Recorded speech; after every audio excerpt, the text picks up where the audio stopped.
I honestly, you guys, a lot of y'all probably wonder, like, do I care about what people say about me or whether people act like they don't like me? Let me look at you in your eye. I don't give a. It's not about what you like or what you understand or what you agree with. I am Cherry. You will respect me. I will respect you. We will get along or we won't. I am really respectful. But I think that the issue that a lot of people have with me is a lot of people can't take what they dish. And little do they know I'm a walking mirror. I'm waiting. Actually, I'm excited to give you what you give me. Because I don't care what nobody say. Any man that's homophobic is a fag. I know we got to bleep that out, but I don't give a f. I'm going to say it. Let me tell you something. No matter what a man does with a woman, you can deem it suspect, you can deem it weird, you can side-eye it, but anything that a man does with a woman is heterosexual. You cannot tell someone what their sexual appetite should be or where it should stop. Because we don't really talk about Offset, girl. No shade. We ain't talked about the Migos in about 10 years. And only time y'all talk about Offset is connected to Cardi. Like, it was not in the media that, oh, Offset got shot in the ass. Cardi B's ex got shot in the ass. Like, yeah. Offset who? Oh, you want to try something new with your husband and he thinks it's emasculating. Yes, girl, I want to peg him. You want to peg him. Mind you, my biological name is Cherry. A lot of people don't believe that. Yes, my mom named her son Cherry. It clicked for me then. I finally felt one with my name. Growing up my whole life, I hated the name Cherry. A little secret of y'all's. I used to go around when I went to different schools. I used to try to tell the teacher before they called my name on the roll call. I used to be like, yeah, that's my name, but call me Jamal. Doing what not to do. It looks like a lot of you adults are forgetting what you should and should not be doing in public. I don't care how good it is or how drunk you are. None of us are supposed to be having sex in public. Okay, you know, if you're on your ride home from a date with your man or your woman, you might want to do a little freaky deaky in the car on the way to the house. Okay, lean over and eat them up real quick. You know, something like that. But to be out in these public spaces, it's insane and it's sick. Y'all be so worried about people being LGBT and all this sissy shit and these transsexuals, this and that. But girl, it be your own baby daddies and husbands. Tokyo Tony to me is a reminder that it is possible for parents to be jealous of their children. That's all that is. As soon as y'all girlfriends get mad at you or y'all break up and all of that, girl, she telling everybody she done stuck a thumb in your butt. She telling everybody you wanted your ass ate, you wanted your gooch licked. And what irritates me with is, girl, it wasn't a problem then. Now he don't want you, or now y'all don't go together. Now it's a problem. Well, girl, why wasn't it a problem when your tongue and your lashes went in his ass? Honey, I've told y'all several times before. It ain't a lot of girls that can stand next to her. When she walks in the room, say honey. When she's right in front of you, say honey. Won't you bow? Walked up to the scene. Say honey. Oh yeah. Go off, mother. Say honey. Oh yeah, yeah. Say honey. Oh yeah. Yes, honey. Say honey. Yeah, yeah, yeah, yeah. Say honey. Respect a queen when you see one.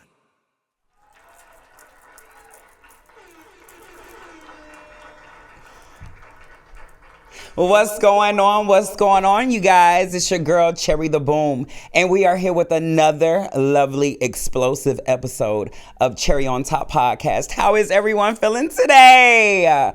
Happy Monday. I hope you guys are getting your Monday started right with all the right energy. And I hope you're just smiling and ready for this long week. Bitch, it's Monday and I already need a drink. Yeah. But today on today's podcast, I do want to do a lot of talking about me. We don't have a guest today. I feel like for the last 3-4 episodes, I shared you guys with other people. So can I have a few episodes with just you and I? Pretty please. Well, y'all know it's tax season. So y'all, in 2 days, it's going to be the last day for you to get your taxes done. So while y'all out here doing them 1s and 2s, make sure you do your 3 and 4 and go get your taxes done. And make sure you send a bitch a gift. Make sure you show me some love and follow me on all of my social media. Whew. Monday. Where do I start? Today has already been a long day, but yet we are here. We are excited about what God has for us this week. And if you guys have any comments or questions, make sure y'all feel free to always inbox me. And I think for the next few weeks, I am going to hit you guys with the reasons on why I don't have any books. I'm having people continue to message me every day. Obviously, y'all don't watch the podcast. Obviously, y'all don't watch me stream every day. Obviously, y'all don't watch my stories because I have been communicating with you guys for the last, I don't know how many weeks with this book. Okay, so again, you guys, the books, I ordered $1,000 worth of books, right? And I don't know if it was because of the large order or whether it was just something wrong with Amazon and who they used to print the books. But they gave me a full refund and I ended up getting the money back. To this very day, I have not yet ordered more books. Okay, so everyone that has been communicating with me, I've told you, I don't mind giving you your money back. Okay, and you can go on Amazon and purchase the book that way. But the last 4 or 5 people that did reach out wondering where their book was, they was like, Cherry, keep the 20. I'm going on Amazon and I'm going to get the book. I love you. I support you. And to all of those young ladies and those gentlemen out there who I have been in communication with, I appreciate you. And again, I do apologize. Y'all know I don't do shit online anyway. And I don't order online and do stuff like this because every time I try to have an experience with online shipping, it is always something. It is always something. So if you know anything about me, y'all know I don't order online. Everything from clothes to hair, I don't have the luxury of ordering online like everyone else does. But I do, and I know I'm going to have to figure out how I'm going to get this done. If anyone wants to help me with this, I would greatly appreciate it. But I do definitely have to get some books because, one, I want to have a book signing. Like, the book has been on the shelves for the last, month now? Almost a month. And I haven't even had a book signing. So you guys, again, just bear with me. Black Butterfly is available. Black Butterfly Rising is available. And again, thank you. Just bear with me. And I'm communicating with you guys the best I can, okay? But on this Monday, I gotta start motivating you guys. Y'all know what I do. Did y'all see my motivation this Monday? This morning? Did you see it? Did you catch it? You better live and you better learn. So tonight, I want to encourage you guys to stay grounded in a chaotic world. It is easy to get pulled into the noise, the stress, and the constant rush of this world. Everywhere we look, there's something demanding our attention, stirring up our energy, putting fear in our heart, making us anger, or making us compete with others. But as a follower of Jesus, we are called to live differently. We do not have to carry the weight of everything happening around us alone. When we stay rooted in Him, we can experience peace even when it feels overwhelming. Instead of getting caught up in the chaos, we can slow down, fix our eyes on God, and trust that He is still in control. The world may feel loud, but His voice is steady and calming. When we choose to focus on Him, we find a peace that this world cannot take away. Amen. Bible verse of the day: do not conform to the pattern of this world, but be transformed by the renewing of your mind. Romans 12:2. Amen. I love that scripture. And that particular scripture is one of the scriptures that my mommy bought me a Bible. And she had put like 2 or 3 of her favorite scriptures in the front of my Bible. And that was one of them. And in each place where she put a scripture, she put $100. And, she put the money there to make sure I read it. Okay. She know her child. Shout out to my mom. I love you so much. Y'all. So what are we doing today? How are we doing this? We'll get straight into questions. Do y'all have any questions for me? Because when we get to Let's Ask Cherry, y'all be acting real stiff when it's time to call in. This week, I am considering posting the number so everyone has access to call. I've been trying to keep this whole thing under control, but I'm ready for it to explode. I'm ready for the crazy questions. I am ready for the wild interactions. But let's get right into it. So we got some questions, and these questions were from some of my followers that don't live in the U.S. All right, I wanted to change it up a little bit because I feel like I normally only have the Bomb Squad. Shout out to the BSM. I normally have my girls give me questions, but today I decided to go into my following, so my social media, IG, FB, TikTok, and get some questions from some people in my inbox. And one of the questions that I received was, growing up in the South, what parts of your upbringing shaped who you are today? Growing up in the South, one of the things that shaped my upbringing, believe it or not, was the bullying. Bullying, not as far as someone physically hurting me, but I feel like if I was a weak individual, I think that would have opened up that door to physical abuse.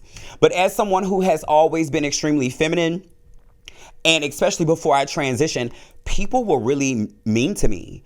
And it was mean in a way of course, talking behind my back, but people really did not want to interact with me. So now that I'm older, I do feel like that what I consider to be harsh treatment as a child, it really benefited me in the end, because nowadays I'm seeing so many adults who need the confirmation and the approval of others. And truth be told, I don't give a... I really don't. So to all of y'all hoes back in the day that thought because I was different, or thought because it wasn't cool to know me or hang out with me, look at me now, bitch.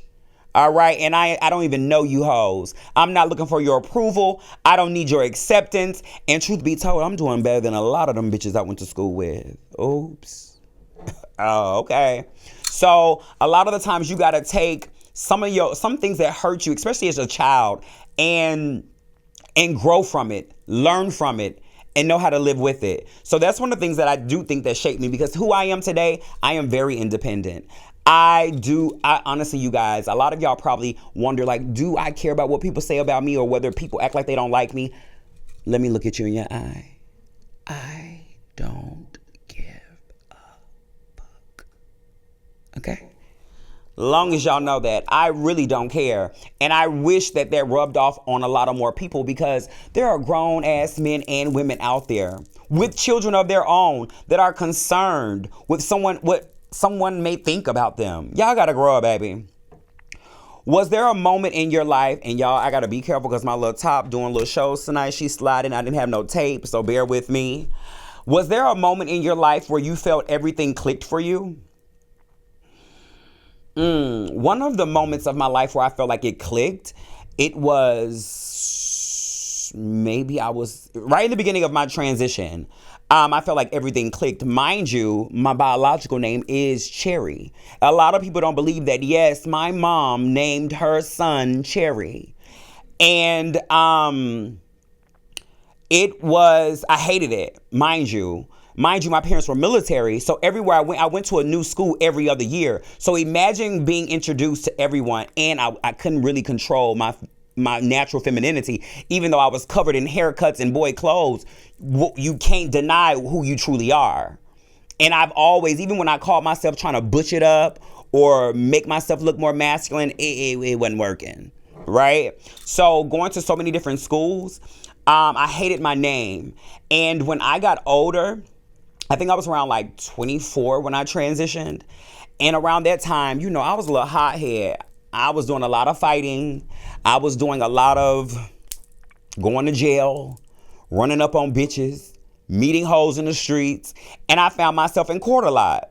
And I remember sitting in court one day and being like, bitch, I'm glad my mama didn't name me Jamal or Tyrone or Brian, Joseph, Tom, or Tim. Because, bitch, I'm in court looking like this, and they call you by your government and your first and last. So I'm glad it wasn't nothing masculine. I remember sitting in court being like, because, every trans girl, I guess it's a thing with a lot of trans women, like, we have the option to change our name. I never had a name change. You know what I'm saying? And it clicked for me then. I finally felt one with my name. Growing up my whole life, I hated the name Cherry. A little secret of y'all's. I used to go around when I went to different schools. I used to try to tell the teacher before they called my name on the roll call. I used to be like, yeah, that's my name, but call me Jamal. I don't know what infatuation I had with Jamal, but it sounded black. It sounded masculine. And I was just trying not to have that trauma. But I think when I transitioned, my name finally clicked and it fit, to answer your question. What made you choose Atlanta?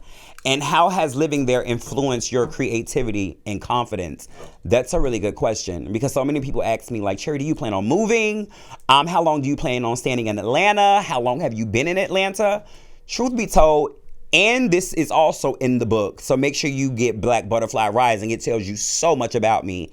It feels so good saying I'm an author, right? But what made me choose Atlanta? I don't want to tell y'all too much, but I do definitely want you to go read the book. But I'll say very quickly that when I came to Atlanta, I experienced an energy that I've never experienced in my life. Especially being a military-raised child and then moving to the hood of Memphis and just getting it out of the mud the way that I was, to come around and to see gay people, to see trans people, to see so many black people in one area and everybody look like they rich. I need to be here. And y'all, make sure you read that book. But bitch, I'm gonna tell you, I literally came and visited that weekend for Gay Pride. I met a nigga. The next week, I lived in Atlanta. I went back home. I left my apartment, a fully furnished apartment, left it. A job, left it.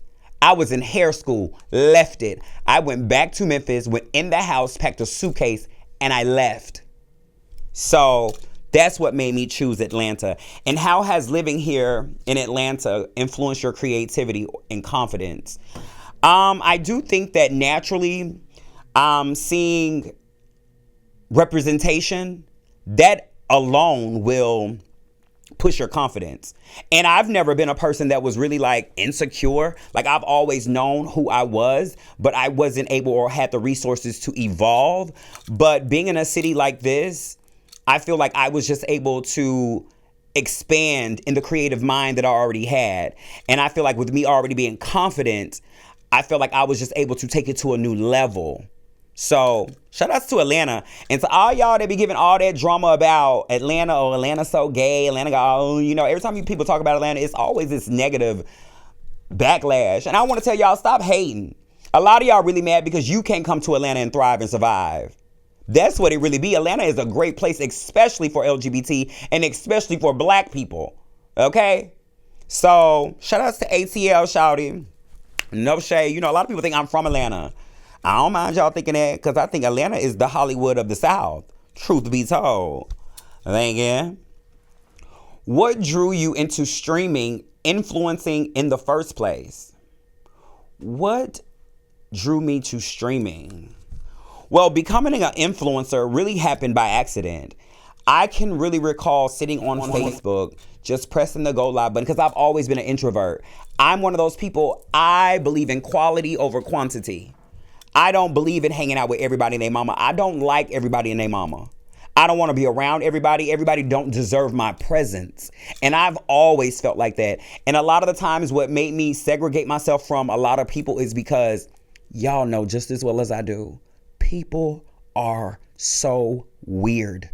People come around you with all fake love and all these ulterior motives and all this backhanded shit, this trifling shit, this sneaky shit, and I don't have the patience, the tolerance for it, okay? And being someone that has dealt with anger issues, being a person who has dealt with so much trauma in life, being around those people ain't gonna do nothing but trigger me. Being around those people is gonna do nothing but cause me to end up back in jail, and we ain't trying to do that. So, like I said, I became an influencer by accident, and I just started streaming on Facebook. And I started to realize, like, people fucking with what I'm saying. What the average person that I may choose to be around in real life may deem as, oh, too extra or aggressive or problematic.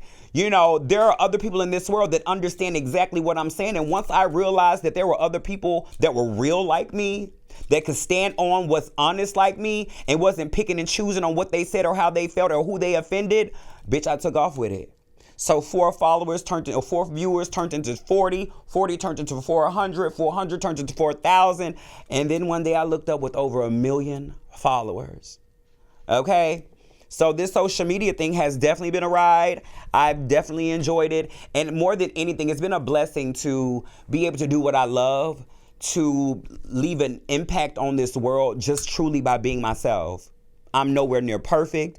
I just live through my experience and I share it. People connect because people love real. We live in a world with so many people trying to be the next bitch. A lot of people are not cool with themselves, expressing who they truly are, because a lot of people are embarrassed of themselves. A lot of people don't want you to know who they truly are. That's why they decide to be pick-me's. That's why they decide to do what you may like. Fuck you. It's not about what you like or what you understand or what you agree with. I am Cherry. You will respect me. I will respect you. We will get along or we won't. But if we both choose to be adults, we can live in this big world and it'd be no problem. Okay? So that's how I got into streaming. Just venting. Just being myself. And knowing and noticing that there are people out there that have something in common with me. That's why it's so important. I tell people that are building their platforms to find your niche. Find people that like you. Stop cloud chasing. Stop doing all that wild shit just for people to see you. A lot of y'all are just really desperate for attention. That's not influencing. All right? What kind of impact do you hope your platform What kind of impact do you hope your platform has on people who watch you? The impact that I hope that I have on my viewers is I hope that it gives them strength. I hope that by them seeing that this black, bold, beautiful trans woman who lives in her truth, all things are possible. You know what I'm saying? I know for a fact with so many women that I encourage them, I motivate them, I give them the scoop on what's really what, how to carry yourself, how to know to know your worth. You know, and a lot of women need that sister. A lot of women need that auntie or that niece or that little sister or big sister or whomever. A lot of girls need that best friend because let's talk about it. Womanhood is not that friendly. Sisterhood is not that sisterly. Let's keep it a buck. That's why my platform is filled with 80% biological women, because women need that sisterhood. Women need that love. And a lot of y'all be, oh, I'm a real woman, this, real woman, that, but you don't act like a real woman when it's time to love on your sister, though. That's a whole nother story for a whole nother day. I'm gonna let you hoes make it today. But you know what's up. What inspired you to write your book and why now? That's a good question. What inspired me to write my book? It slowly started with people telling me like, Cherry, you should be a preacher. And I'm like, bitch, what? Be a preacher? It started with people really relating with things that I say. It really started with me knowing that I could sit on a live stream and hold a crowd of 1,000 people that are really entertained by whatever I have to say. So honestly, a lot of my followers really allowed me to know my worth, truth be told. What inspired me to write my book is because there are so many people in this world that want to hear what I have to say. Why not leave something for them to read? And even when I'm no longer here, a part of me and my story will always be on this earth. That's what it was so important for me. And truth be told, I've shared this before. When I used to see people in their accolades and it used to say author, it used to always intrigue me because I'm like, what did this bitch have to say so dearly that bitch you needed to write it down? What did that person have to say that made you want to share your story? And if my story verbally has changed so many lives, and a lot of people only know what I share, imagine me putting things in my book that a lot of people have no idea about me. One, it'll allow people to get to know me in a different way. Two, it'll allow someone to be able to learn from my mistakes, from my trials and errors, and know that, bitch, there's always a possibility to win. No matter where you come from, your today does not dictate your future. So from my book, I just hope a lot of people pull strength and encouragement, power, faith, and know that we all can transition and transform, right? We all go through stages as a butterfly. And sometimes all of our stages are not that beautiful. But becoming a butterfly is an option for all of us, okay? And why now? Why not now? Okay, why not now? I feel like if it happened in 10 years, why not now? It might be another book coming, bitch. I don't know. There's a lot of work I put in this though. But I'm just so happy that I did it. And I do want to say while we are addressing the book, to everyone that took their time to support my book, like the people that are giving me feedback, the people that have already read the book, I do want to just take the time to say thank you guys so much. Y'all have no idea how much it meant to me for me to write this book and so many people be intrigued, so many people be for people to even care, if we're going to be honest. So thank you guys, thank you guys, thank you guys. I appreciate you, and I'm so appreciative of all of the reviews I'm getting about the book. Y'all are making me feel so good. So shout outs to you. What do you want readers to walk away feeling after finishing your book? I want them to walk away once they read that last page. I want them to close that book feeling ready. I want them to close that book being inspired. I want them to close that book knowing that, damn, that bitch went through that. I can do it too. So yes, pull strength, encouragement, influence, and hopefully for so many people out there, you found representation. Someone can represent you in so many ways, or you can have something in common with people and never know if they never shared their story. So that's what I hope they pull from it. Did writing this book change how you see your own story? Did writing this book change how I saw my own story? I'm not going to say it changed how I saw my story, but I will say writing that book, I'm not going to say opened some wounds, but it definitely showed me some areas that I am healing in, and some areas that I may have thought were healed that are still scars, but I still can make it with my scars, right? So writing this book, I learned a lot about me, and I learned that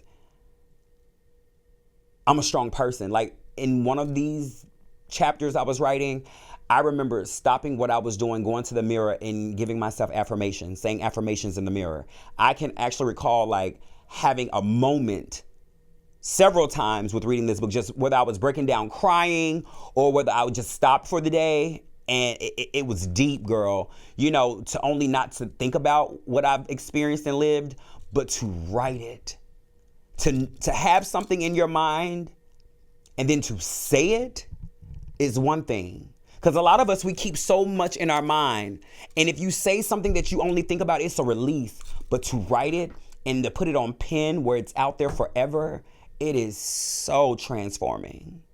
So yeah, I learned a lot, definitely. I felt a lot writing this book. What's something about you that followers would be surprised to learn? Something about me that people act like it's so hard to believe. I am really a cool person. I am probably the nicest bitch you've ever met, truth be told. I am really loving. I am really loyal. I am really caring. I am really respectful. But I think that the issue that a lot of people have with me is a lot of people can't take what they dish. And little do they know, I'm a walking mirror. Bitch, I'm waiting. Actually, I'm excited to give you what you give me. And I just pray it's nothing but kumbayas, smiles, love, and hugs. Because I definitely don't mind serving you a dose of any of that bullshit you came over here with. Okay? So yes, I want people to know, like, people be like, oh girl, I'm scared of her. I was intimidated by her. Bitch, I am a sweet Southern belle. If you don't come over here playing with me, trying me, we will never have a problem. So, that's just one thing about me that people don't know. I'm really a sweet person. Don't you see it? Drop cherries in the comments if you know that I'm a sweet, loving person. Put some cherries in here to know that you felt this love through this screen all these years. I know y'all out there. I love you too, baby. What's one piece of advice you'd give to someone trying to find themselves? What's one piece of advice you would give someone who is trying to find themselves? The first thing that I would say is, don't ever give up on yourself. On that search, on that quest of finding yourself, don't give up on that search. It is so worth it. And a lot of the times you already know who you are. A lot of the times we are not walking in who we are because we're so concerned about how others may feel. And my advice to those people out there, that it is always fuck them. You are number one. Your mental health, your peace, your happiness comes before anything and anybody. And if anyone makes you feel like that's selfish, that simply means they don't have your best interest at heart. How dare they expect you to be who they want you to be? How dare they expect you to be who they want you to be? How dare they? Why would you even want to be around those people? I had a friend call me the other day and said, Cherry, I need some advice. I was like, what's up? He was like, it's my mama's birthday and I'm trying to throw her something at my house, but my cousin throwing something at her house, and my cousin don't even allow, I'm not allowed at my cousin's house because her boyfriend don't like gay people. What should you do? You should chump your mama the fuck off. Why would your mama even go anywhere that her son is not allowed to go? Again, people only will treat you how you allow them, and you have to stop giving people that option to deal with you how they want to. You understand? So my advice to everyone that's trying to find themselves, you will never be able to find yourself if you give up. You will never be able to find yourself if you keep allowing other people's opinion of who you should be and what you should be doing to matter. You should be number one. And that's the advice. Okay, you guys, we got 2 more questions, right? And the first question is something that I've been seeing all over social media. And I got a couple of photos for y'all. Y'all people that's out here just having random public sex is insane. So one of the popular questions that I have tonight is, in your opinion, how is consensual sexual activity between adults in public spaces viewed by society? And what advice would you give to a partner whose spouse is caught in situations and it goes viral? So there's a couple of stories that I want to share with you guys. Have y'all seen this? I can't play the video because in the video there was genitalias all over the place. But the other night, oh, that's another story too. But give me the other picture real quick. The one right here that was talking about Memphis residents react to a man and a woman chilling beside their car inside of Privé parking lot. So if you don't know, Privé is a club that is owned by Yo Gotti back in Memphis. And there was this man and this woman who has a video going viral because they were outside in the public having sex, and someone recorded it. It done went viral. If I'm not mistaken, what I heard was that one of them was married and one of them was a teacher. I think the girl was a teacher and the man was married. And so the video is just all over the place. And so to answer, and let me get that other picture too. So that was that situation. This situation with these 2 men, if I'm not mistaken, they were in Vegas, if I'm not mistaken, and they got arrested for getting caught doing the do with a fine ass.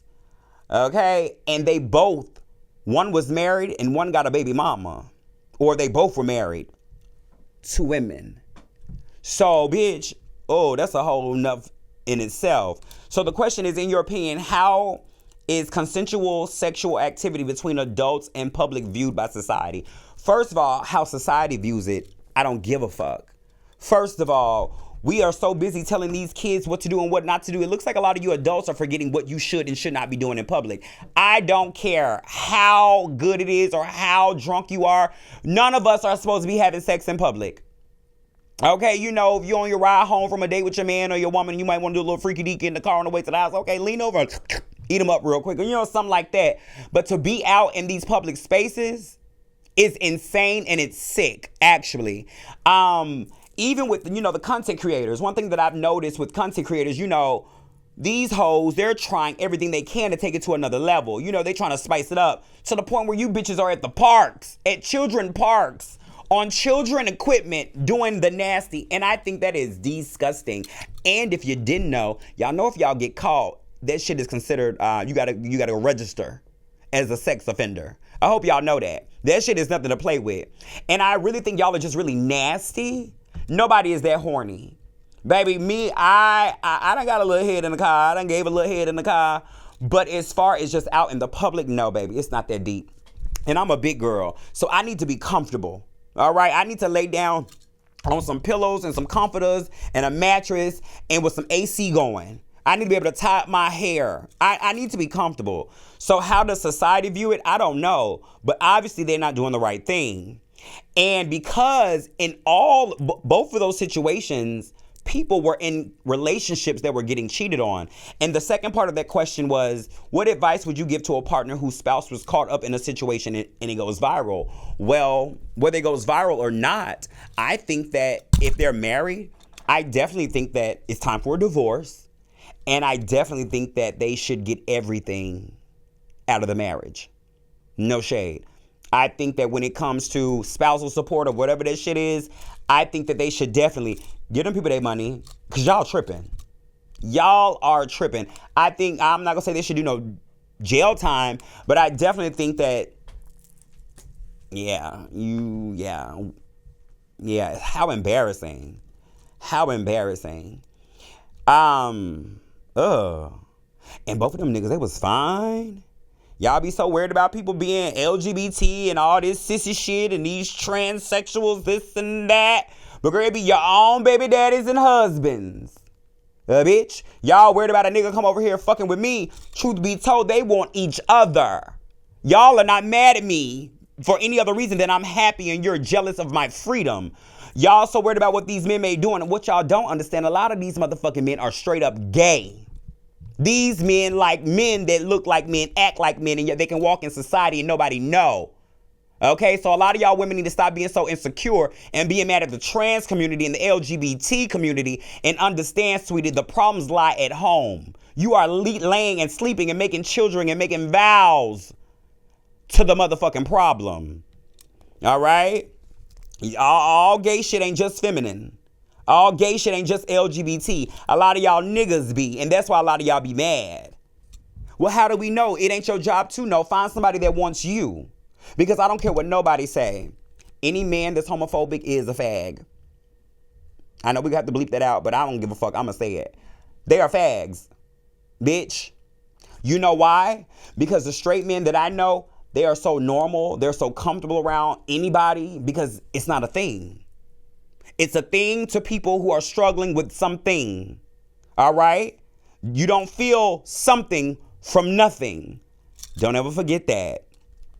So y'all need to go home.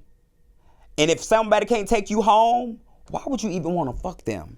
That's another question I have before we move on. Why do y'all even... Bitch, I wish somebody would ask me to do me outside. What? Are you kidding me? How disrespectful. How disrespectful. Okay, and the next topic, I'm going to give y'all a short little clip of this Tokyo Tony situation.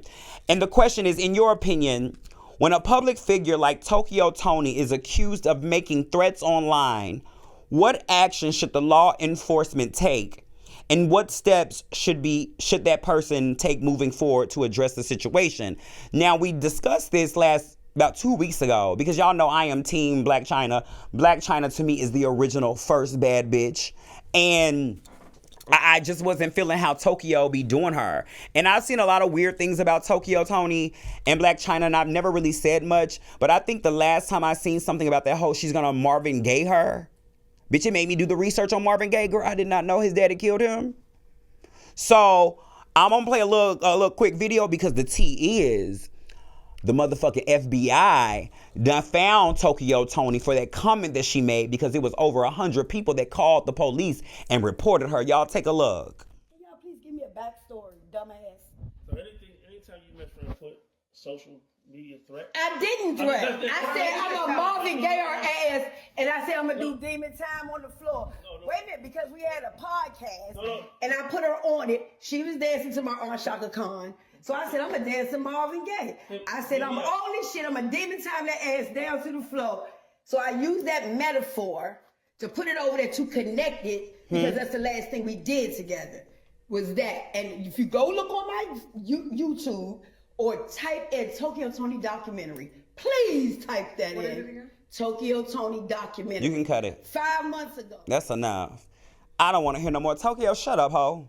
You just lying through that big ass gap with them red lips. Shut up. I don't care what you talking about. You gagging that the FBI knocked on your door. Leave your daughter alone. Tokyo Tony to me is a reminder that it is possible for parents to be jealous of their children. That's all that is. And again, I just want to send so much love and healing energy to Angela. Shout out to Black China. That's my girl, bitch. But Tokyo, and like, I'm not going to go too deep in on Tokyo because I do believe mental health is real. Mental health is real. Jealousy is real. Unhealed people are real. So I just want to say to Tokyo Tony, girl, stop. You're going out sad. You're going out real sad. You are connected to the Kardashians. Your daughter is an icon in itself. And this is how you outside carrying on like the ghetto hood rat you've always been. Tokyo, it's time to clean up and grow up, mama. No shade. I could drag you across this internet, but this is not what this is about.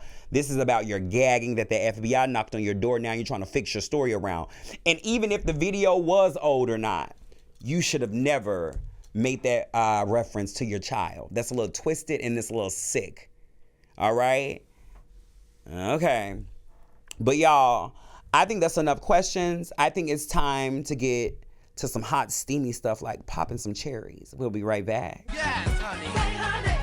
Yeah. Say honey. Respect a queen when you see one. What's going on, you guys? I am back, and we are here with Pop or Pass That Cherry. I wonder who we have on the table. The dinner table. Who we picking and popping today? You can get that off the table. You can get that off the table immediately. I don't know who that is, and we don't even need to know the name. Yeah, we're definitely passing on that cherry. Yeah, we're definitely passing, but we don't even want to know who that is. Rapper Big Daddy Kane. Never even heard of you, Big Daddy. Never even heard of Big Daddy Kane. I'll try my chances with, what's that man with the clock on his neck? Flavor Flav. Yeah, see, Flavor Flav just little and ugly. He was big and ugly. All right, Deshaun Watson, NFL. I'll pop. Definitely not my tea, but we go pray for the best. Yeah, he can get a little piece. Actor Jesse T. Usher.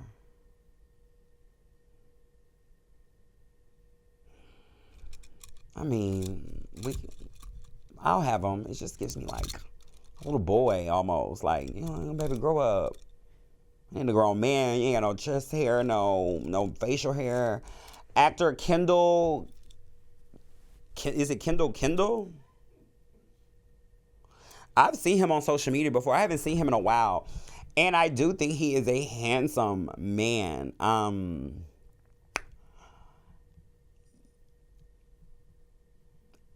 I'll pop that cherry. We could do some. He just real. Yeah, he can get a piece. He looked real tall too, if I'm not mistaken. I think he real tall. Hey, Kendall. Bodybuilder model Mike O'Hearn. I'm down with the swirl. He's very handsome. He gives me Gaston from, was it Beauty and the Beast? Gaston. Yeah, baby, he looked live Gaston. Hey, baby, we could do some things. Very handsome, gorgeous face, nice body. The cherry has definitely been popped and available. Singer Raheem Devon. Oh, that body looking like up under the. First, it was a no. No, it's definitely a no. I'll pass. If we got to wonder what the body look like, because sometimes the bodies be saving y'all.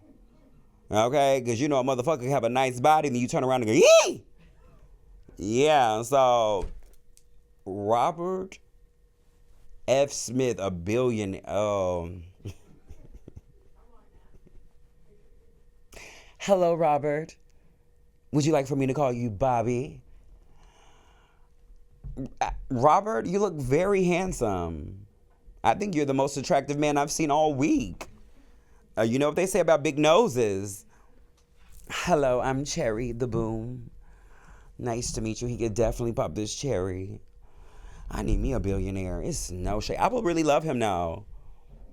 I really would. Like, I would be faithful to him. And, like, just to know that stability would be there, that would just be the cherry on top. Yes. Trey Young, NBA.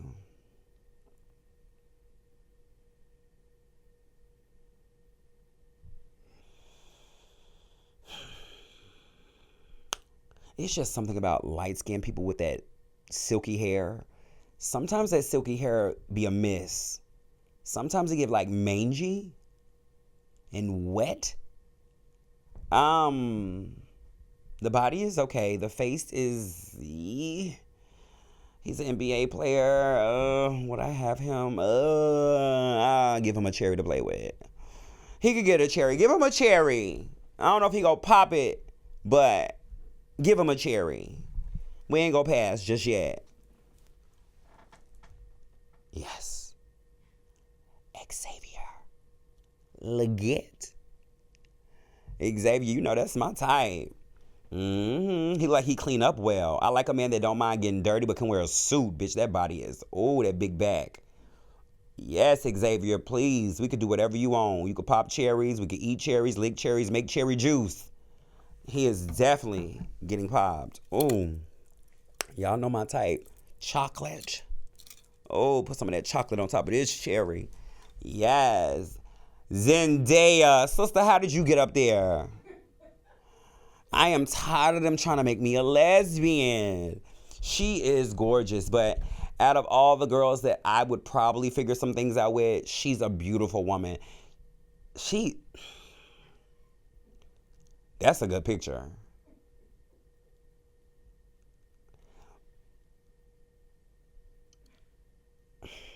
No, sis. No. Zendaya, she look good, though. That bitch cold. Zendaya, you look good. But no, she doesn't give me, like, the type of woman that I would even be interested in. But she looks amazing. Shout out to Zendaya. And I think that was probably the last Popper Pass. All right. You guys, I hope y'all enjoyed. What did y'all think? Was there anybody in there? What y'all thought? Y'all give Zendaya a piece. How many lesbians are out in them comments? You want a piece of Zendaya? I bet you do. You guys, well, we'll be right back with Hot Topics. Yes, honey. Say honey. Yeah. Say honey. Respect a queen when you see one.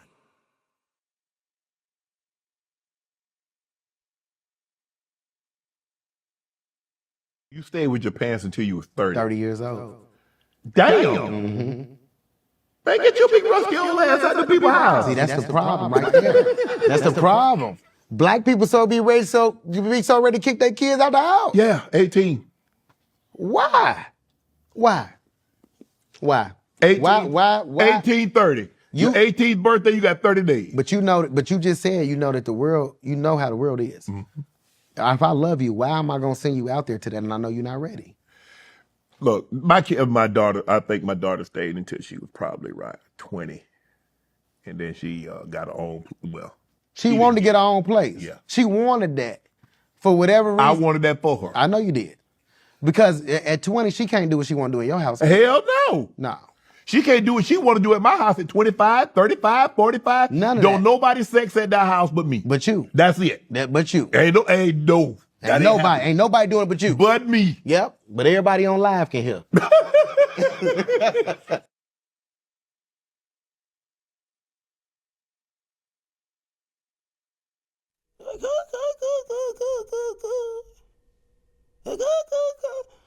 You know what? When I saw that topic, I was like, that is something really dope to talk about. You know why? And I never really thought of it like that, but it is a real thing in the black community. You know, at the age of 18, parents are already like, all right, you know, when you graduate, baby, you going to college or you going, you know, your parents be really ready to get out, because my options was college or the military. And that was sung to me ever since I was like 13 years old. And every time I heard that motherfucking song play, I always put it on pause. I don't want to hear that. What is you talking about? What? College? Bitch, I don't want to go to school tomorrow in the 9th grade. What is you talking about? Bitch, I'm done with school. Military? Oh, no. Absolutely not. But I'm going to tell you something. The reason why that's a thing in the black community, why a lot of parents are ready to put their children out, is because a lot of black people, when they had children, it was not planned. So a lot of black children were, how do I want to word it? They were an inconvenience a lot of the times. Even though you are legally an adult by 18, we're not ready to leave home at 18. Some of us might act like it, and that too be a reason why a lot of the parents are like, you got to get up out of my house, you think you grown. I do get that, but I also feel like with parents, your job as a parent is never done, whether they're 18, 8, or 38. A parent is supposed to be a parent regardless. I'm not saying take advantage of your parents. I'm not saying it's your parents' responsibility after you're grown, but your parents need you and you need your parents. I think that also another reason why it's a big thing in the black community is because there's so much trauma. For me, for example, my mama didn't have to put me out because, bitch, I went running. I don't want to be here. That's the thing. And y'all know my birthday in July. So when that summer I turned 18, I didn't go back home. I still had one more year in high school to do. I did not go home. I'm not going home. Oh no, baby, I'm grown. We gonna figure it out. I was not going home. And sometimes in a lot of black homes, it is so uncomfortable. It is so toxic. It is so abusive. It is so crazy. It is so unhappy in those homes. People be really ready to go. People running away from home is a real thing. And I thank God for my grandmother, because if it was not for my grandmother, I don't know where I would be or where I would have went, because at the age of 18, that was really the only door that was open to me and that I wanted to go to. You know what I mean? So when it comes to people just be ready to put their kids out, that's not good. Okay, I do believe that children should have a level of responsibility or being proactive or doing something with them lives or going on that road. But a lot of you at the age of 30 are not financially stable and ready to take care of yourself and live on your own and be financially free. So at the age of 18, I know nobody really is, especially if you don't have those parents that are putting that coin behind you. Okay, and it's sad to say a lot of people really don't care for their kids. I'm just gonna keep it a bug. They may love you, but a lot of parents do not care. And when it comes to them, they're ready to live their life. You know, and you have to understand, sometimes we forget our parents are human too. They're not perfect. And every parent is not a good parent just because they had you. So I thought that was a really good. What y'all think? How did y'all feel when y'all were 18? Did you leave? Were you put out? Did you feel the energy from your parents that you are no longer welcome there? Because truth be told, I remember hearing a lot of that with me growing up, and too, I was ready to leave, but my sister is 30 plus and still home. Yeah. My little brother, he's at home, but he did go to school. He went to college. He graduated from college and all of that. And I think to this day, he has a great job. You know, he just doesn't have his own place. But a lot of people are at home lost. A lot of people are at home not knowing what to do without their parents. I don't think that should be a thing. I think that you should be learning, saving, and preparing your children for the future. So, I don't know. Different strokes for different folks. You guys, what's the next topic?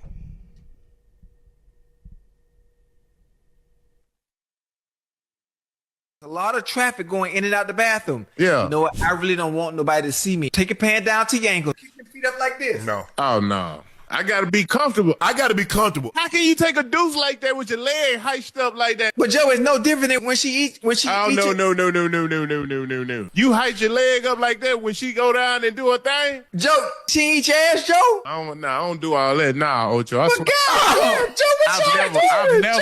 Whoa. Hey, Ocho, this what me and Joe part ways at. This what me and Joe.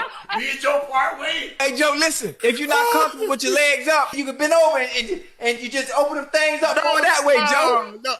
Y'all let somebody go in your dookie shoe? Hey, you ain't never had no colonoscopy?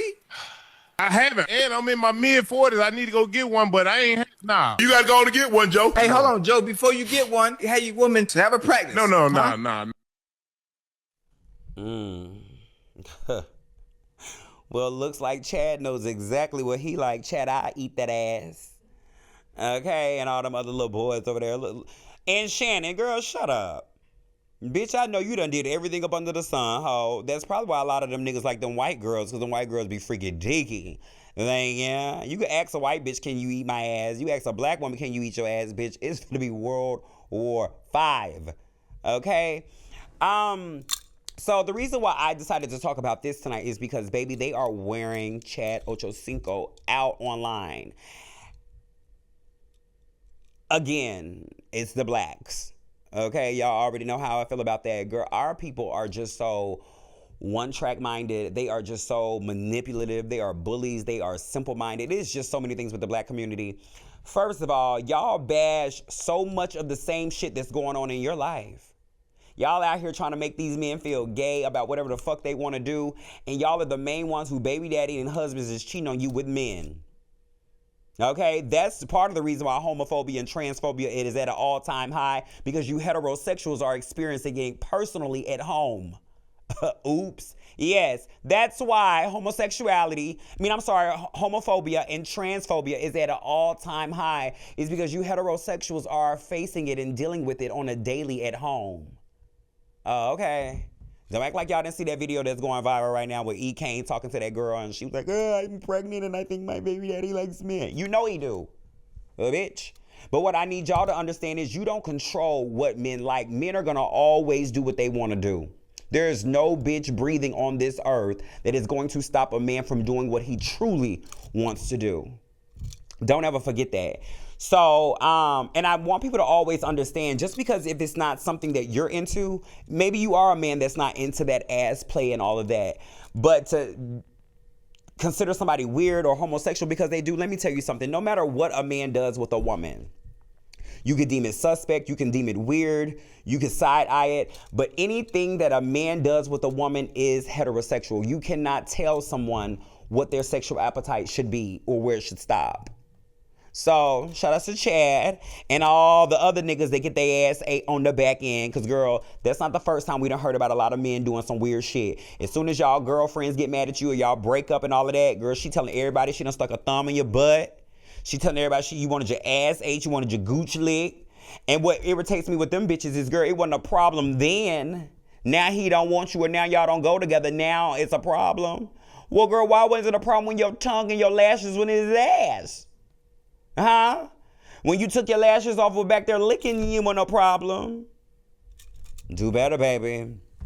And I want to encourage all men, keep doing what you want to do, baby. It feel good, didn't it, Chad? Call me with your fine ass. All right, y'all, what's the next topic? Offset, you can't be sending this type of shit around to people. Look at this. This is Offset with his Hard Rock host. He's like, I'm here. So only gave me $3K in cash. He says, at least you have some cash. That's what the host says. He says, credit line. He says, I'm working on it. He says, how long? Because he's trying to gamble.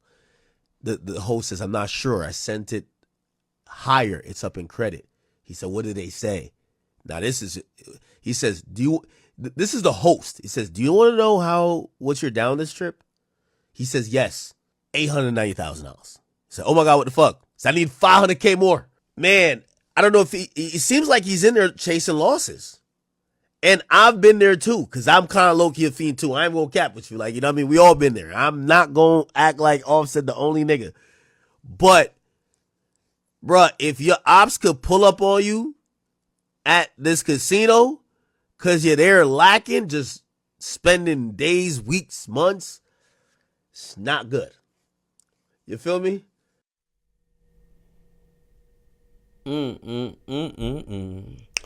Now, girl, I mentioned this story when it first started last week. You know, when he had got pum in the ass. And I did feel bad because I think a few days before I had discussed it last week, I saw a video with a fan following him and taking pictures of him, and the video had went viral a few weeks ago, and Offset was just basically like, yo, like don't take no pictures of me because I don't have security on me, and if people know where I'm at, you share my location, like it's uncomfortable and unsafe for me. And I felt so bad because I know how it feels to be at a place where you can't disclose your location because people are weird and all of that shit. So I felt bad for Offset, and I do have a soft spot for Offset because he's my type and I used to have a crush on him. But I started looking at Offset weird when he took my girl Cardi through that weird shit he took her through, right? But as I've been watching this story, because we don't really talk about Offset, girl. No shade. We ain't talked about the Migos in about 10 years. And only time y'all talk about Offset is connected to Cardi. Like, bitch, it was not in the media that, oh, Offset got shot in the ass. Cardi B's ex got shot in the ass. Like, yeah. Offset who? But what I will say is, with all of this going on, Offset is an Atlanta ass nigga. All right? And I know a lot of Atlanta niggas. And he just give me one of those niggas. He just got access to money. I feel like Offset is just a trifling ass nigga. I think he is addicted to gambling. I think to a certain level, he's a junkie ass nigga. And we're not going to hear a lot of the same lies. Within this 1 week, we've heard at least 4 or 5 people making reference that Offset owes them money. I even saw a video yesterday where Cardi B was saying he owes her like $960,000. Like he has an addiction. I know a couple of people that was addicted, and bitch, I went to Vegas and gambled one time and I got stranded because I spent all my money. And after that experience, I had to call my followers. I had to call my mama. I had to do some shit to get back home. And I had promised myself at that moment I would never gamble again because it is addictive. So I can only imagine someone who has access to that type of money. Offset, bitch, what is you doing? How are you out here on a casino $100,000? You owe Cardi B 960 some thousand. You owe a couple of niggas 5,000. You owe a nigga over here 8,000. At this point, y'all dumb as hell for even giving it to him. He is a junkie, and his drug of choice is gambling. Offset, you got to do better, baby. How embarrassing. How embarrassing. It's just a bad look for him. I'm just so sorry he going through that. Offset, do better, baby. You got a whole bunch of kids to take care of. You don't have the money anyway. So, y'all, I don't know what to tell y'all. Offset, get it together. You still fine, but baby, you need to go ahead and get it together because you out here looking crazy.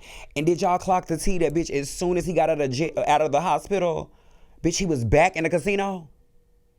Bitch, he just got out of the hospital within 3 days. Bitch, you was just shot within 7 days and you back in the casino? Baby, bless you, honey. But you guys, we'll be right back with Let's Ask Cherry. Call in right now. I'll be waiting. Yes, honey. Say honey. Yeah. Say honey. Respect a queen when you see one. Welcome back. We are here with the phone ringing. Let's Ask Cherry. Boom, you're on the line. Hey, Cherry. Hello, my love. What's your name and where are you calling from? I'm calling from Kentucky. This is Shannon. Hey, Miss Shannon. How you doing, girl? I'm doing great. How are you? I am blessed, baby girl. What's going on with you tonight? Okay, this is a little spicy for your podcast, but I'm going to be honest with you. Now, I think me and my husband's sex life is really cool. It's grand. It's great. But lately, I've been wanting to try something different, but he feels like it's emasculating. Oh, you want to try something new with your husband and he thinks it's emasculating. Yes, girl, I want to peg him. You want to peg him. Oh, okay. And you brought it to his attention, and what did he say? tried to slip it in one night when we were doing our thing. You tried to slip what in? Girl, the idea. Oh, I'm like, Rich, you going to tell me something I don't know? Okay, you tried to slip the idea in. Okay, and what was his response? His response was, listen, I know that you're free in your sexuality, but I feel like a lower counterpart when you do that. I don't want to, I'm supposed to penetrate you, you're never supposed to penetrate me. So my question to you is, how do I get him open to it? I'm going to say this, and I've said this before. Being sexually compatible with people is a big thing, right? And I've been in a situation or two. Well, I run into this situation often, honestly, being a trans woman, where I run into situations where people and I are not sexually compatible because people have an idea that women are only supposed to have sex this way. But what people don't understand is women are freaky and expressive and adventurous just like men are to a certain extent. But you said this is your husband? Yes. Oh, because I'm like, if it ain't your husband, girl, you could just dip on his ass, go do something with somebody else. But with this being your husband and it's not really his thing, I think that, you should bring it to the table and ask him about it. Keep conversation going. Like, baby, can we at least try? Like, can we start off by let me eat that ass? Will he let you eat it? Girl, thought it was Missy Elliott the way I flip it, reverse it, and back it up, girl. I'm a person who believes that sex doesn't have a gender. You know what I'm saying? 'Cause to be honest with you, Your phone is a little muffled, baby. You're going to have to speak up. Oh, I'm sorry. I believe that sex doesn't have a gender. You know what I'm saying? It's all about pleasure and what pleasures you. Absolutely. To be honest with you, I think that trans women are beautiful. And if I had an opportunity, I would get with, Miss T.S. Madison. But that's another conversation for another day. But I just want him to be open to it. You know what I'm saying? He just won't even give it a try. And I'm getting frustrated. Oh, so you pansexual, you like all that. You a freak. Yes. Oh, girl, you almost jumped through that phone. Okay, girl. Well, I think it's important that you find someone that you're sexually compatible with. And I think you should, just have that conversation with him. That's your husband, so you should be able to talk about anything. And, when you look at them two friends down there, go a little further and see where his comfortability line lies. You know what I'm saying? You don't want to freak him out or you don't want to get punched in the top of your head. But, test them waters, girl. He know he with a freak. Of course. Thank you, Cherry. Absolutely, baby. Thank you for calling. Of course. Later. Oh, girl.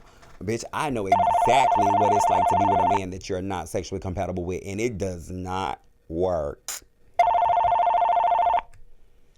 Boom, you're on the line. Hello, how are you? I'm well. How are you? What's your name and where are you calling from? I'm calling from Memphis, Tennessee, and my name is Aubrey. Hello, Aubrey. How are you? Shout outs to Memphis. I'm doing amazing. So I got a question. Mm-hmm. Okay, how do you feel about many rappers and entertainers coming from challenging environments and achieving a certain amount of success and still involved with their street life, especially after making it out? Oh, that's a good question. I honestly think a lot of that has to do with our childhood trauma, especially when you say rappers. 9 times out of 10, when we say rappers, it's a black person. And I think that a lot of those men were conditioned before the success, before the money, to be people pleasers and to live up to this idea of a street nigga. And when you are from the hood and when you are in the streets trying to survive and make it, the goal is to get out. A lot of them have this duty or this obligation to prove to the streets that I'm hood or I'm hood rich. And the streets were never for you. You knew that when you didn't have shit. You know what I mean? Exactly. So right. I never understood why people, I'm not saying be ashamed or don't, experience where you're from, but to be, for example, y'all, we love Dolph over here, but to be that type of celebrity and to be in the hood at a cookie shop and a fucking Ferrari or whatever the fuck you was in is insane. Exactly. I don't know why they do it, but I think a lot of it is them proving that they are hood. I think they're proving themselves to society, like, oh, that's really a hood nigga. No, it's okay. If you went through the trenches and struggle for real, that experience is gonna always live within you. It does not mean you have to revisit it.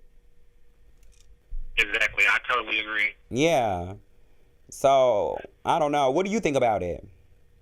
Honestly, I think it has to do with like them trying to prove a point and stuff like that. Especially like once they get older and get families and stuff, they have to realize once you get a family and shit, your family relying on you. You can't be out here risking your life or your family because sometimes you all they got.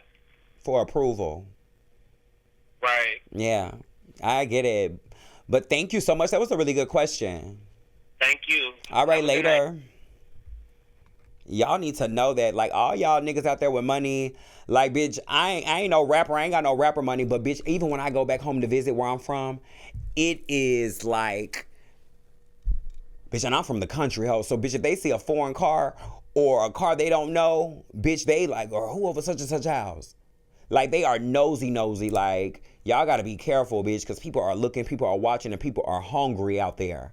Bitch, and when you are from the hood and you know how the streets move, you got to move a certain way. Bitch, you got to move a certain way. That hood shit, that street mentality, it don't get you nowhere but in jail or in the grave. So for everybody that made it out the hood, but the goal is not to go back. The goal is to get everybody up out of there that you can. You know, so that's what I think. You guys, the lines are open. Make sure you guys are calling in. The number is right there at the bottom of the screen. We have time for maybe one or two more calls. Okay, so if anyone's wanting to call in before we end this live session, I'm available. The lines are open. Who else do I know that was famous and can't stay out the streets? Like, no shade, the whole situation with Gucci that just happened and Pooh Shiesty and all of that. Nigga, what the fuck y'all doing kidnapping each other? Y'all got millions of dollars. Sweetie, come on now. Come on now. That is insane. How is that even possible? How are you that rich doing that type of shit? Let's be for real. Boom, you're on the line. Hi, Cherry the Boom. This is D-Lips from Milwaukee. Hello, D-Lips. How are you, my love? I'm wonderful. How are you? I am blessed. What's going on? First of all, I want to just say you were so fab on Resurrection Sunday. He is risen. On Instagram. Thank Yes, you. ma'am. Thank you. And secondly, I want to tell you that you know I rock with you, and I'm one of your biggest fans. Thank you. And I love you. I love you. And I just want to tell you how excited I am to get off into this book, Black Butterfly Rising. Yes. Okay. I received my book on Sunday, and I cannot wait to You've dive already in. started reading it? I haven't. Okay. I will be. Okay. Yep, I'll be working some long work hours this weekend, so yes, baby. I definitely I just wanna appreciate tell you. I am so super proud of you, and not only that, you are a black butterfly rising. Thank you. I have seen it. I'm witnessing. Thank you so much. I appreciate you, girls, so much for all that you do, for all of your support. Thank you for loving me. Thank you for embracing me. Thank you for giving me a chance to let me in your world. And thank you for supporting my book, girl. I really appreciate that, and I hope you enjoy it. And thank you for living in your transparency and allowing the world to be a part of your world. Absolutely. That takes a lot. That takes a lot. So I'm just super proud of you. Thank you. And whoever listening and watching, go get your book. Okay, get your book, y'all. Black Butterfly Rising, available on Amazon. Love you. Love you too, boo. Okay, y'all. Well, that was about 3 calls. Should we take one? Okay, this is the last call. We will take one more. Okay. Boom, you're on the line. Hey, Terry. Hello, love. Hi, I'm Terry from Columbus, Georgia, not too far from Atlanta. Hello, Terry from Columbus, Georgia. I just want want to say, I mean, I don't have a question, but I just want to tell you how proud I am of you. And I want to let you know that you're doing wonderful things. You are very encouraging. You're very spiritual. You have a lot on your plate, and people, for some reason, they're jealous of you. But don't you worry about that, because God has you, and I know He's going to bring you through everything that's happening, and you're going to blossom and be out of that butterfly shell and blossom and just go all over the world and do your thing. I am so proud of you, and you are so encouraging, and I just want to tell you I love you. I love you too. I appreciate that so much, girl. You're welcome, and don't you worry about a thing, and don't you worry about the haters, because they're going to hate, but you know God is in control, and He has you in the palm of His hand, and you are going to blossom, and you're going to continue on being great. Amen. And I just want to let you know, I love you, Cherry. I love you too. Thank you for calling in. Have a good night, darling. Have a great one. Oh, you guys, that was the last phone call, and all of the love that's coming through. I appreciate you guys so much. But you know what else I said I was going to address the next time I did this podcast? I get a lot of people that have known of me throughout the years, and they inbox me, girl. I got people that's been inboxing me since 2020, and I be paying them nudes. Let me tell y'all something. No matter who I become, I still don't fuck with you fake hoes. Okay? A lot of y'all have been able to see my growth. A lot of y'all remember going to the club with me. Maybe riding a bus with me doing brows and makeup in the middle of the mall, whatever the case may be. A lot of y'all have really seen my growth and my transition into this butterfly. But a lot of y'all are weird as fuck. I get a lot of messages from people that knew of me. And they say things like, oh, maybe we should grab lunch. I'm not a fan or nothing, but actually, no, I don't want to grab lunch. Because, first of all, I don't ever treat nobody like a fan or a groupie. And I also don't think there's nothing wrong with being a fan, because there are people that I'm a fan of. You know what I'm saying? So when people come to me with that, oh, I'm not a fan type of energy, you can't take me. And I am so big that you feel small around me, so you're trying to dilute my presence to make you feel superior or even noticed, and I'm not rocking with it. So for those of you who do genuinely love me, we don't have to put a title on our relationship, because either we fuck with each other or we don't. But for you hoes out there that have that, oh, I'm not a fan, but I do love you, baby, stay away from me. I'm not interested. No lunch for you. All right? But to the people out there that do genuinely pour into me, that do genuinely love me, I just want to send all the love back to you. Always appreciated, and we right here. All right. But I think that's it, you guys. I think that was the last call for the night. I do also want to give a special shout out to my top 3 supporters. D. Holly, motherfucking Miss Lady to you, and our Money Vixen. What's up, our Money Vixen, girl? D. Holly and Miss Lady to you, girl. I'm upset with y'all, because I done told y'all several times to reach out to me. I need y'all in my Discord. There's no reason that y'all have no shade, have been my top supporters this whole podcast journey. There's no way that I don't have access to you. So I'm going to say it again. I don't give a damn if you got to put your phone number in the comments right now. I need to be in contact with you 3 ladies, especially D. Holly and Miss Lady to you. I definitely need you guys information. I need you in the Discord. Thank you guys so much for loving on me, for rocking with me. To everyone that got their copy of the book Black Butterfly Rising. Any questions for me? Well, make sure you inbox me. And I hope you guys have a blessed, wonderful week. I hope your Monday is all the things that you needed it to be. Get ready for a good week. God has something great in store for you. Know that all is well and everything is under control. And if no one told you that they love you today, baby, I love you, I love you, I love you. Ciao. Honey, I've told y'all several times before. It ain't a lot of girls that can stand next to her. When she walks in the room, say honey. When she's right in front of you, say honey. she bowed to the queen. Say honey. When she walked up to the scene. Say honey. Oh yeah. Go off, mother. Say honey. Oh yeah, yeah. Say honey. Oh yeah. Yes, honey. Say honey. Yeah, yeah, yeah, yeah. Say honey. Respect a queen when you see one.